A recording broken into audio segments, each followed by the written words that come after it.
त्याच्या विरोधात आज आम्ही आंदोलन शांततेत लोकशाही पद्धतीने आम्ही आज केलं. जो निरागस जीव गेला त्याच्या समर्थनात त्याच्या कुटुंबियाच्या सोबत आम्ही आहोत. भारतीय जनता पक्षाची जी सत्तेसाठी भूक आहे त्यासाठी कोणत्याही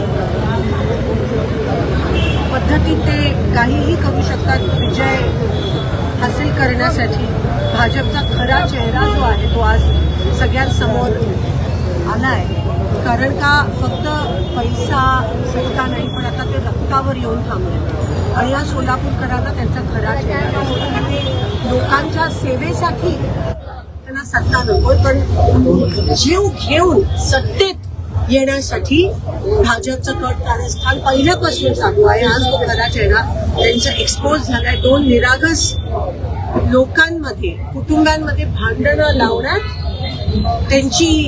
त्याच्यामधला एक निरागस जीव बळी घेण्याचं कट कारस्थान केवळ सत्तेसाठी बिनविरोध होण्यासाठी निवडणूक हे सगळं चालू आहे. आणि फक्त सोलापुरात नाही पण ठिकठिकाणी चालू आहे. लोकशाही संविधानाचे वारंवार अपमान होतोय. मग ते फॉर्म घेण्याच्या एबी फॉर्मचा विषय असेल, विड्रॉवलचा विषय असेल, आज भाजप कोणत्याही स्तराला जाऊ शकतं निवडणूक लढण्यासाठी हे साबित झालंय. आणि त्या सगळ्या प्रशासन आणि शासनाच्या विरोधात त्यांचं जे कट कारस्थान चालू आहे त्याच्या विरोधात आज आम्ही मूक मोर्चा इथे या ठिकाणी घेतला. ह्याच्यानंतर पण आमची लोकशाही टिकवण्यासाठी, संविधान टिकवण्यासाठी आणि जनसेवा करण्यासाठी आमची जी लढाई आहे या राक्षसी भाजपाच्या विरोधात ती आम्ही चालू ठेवू.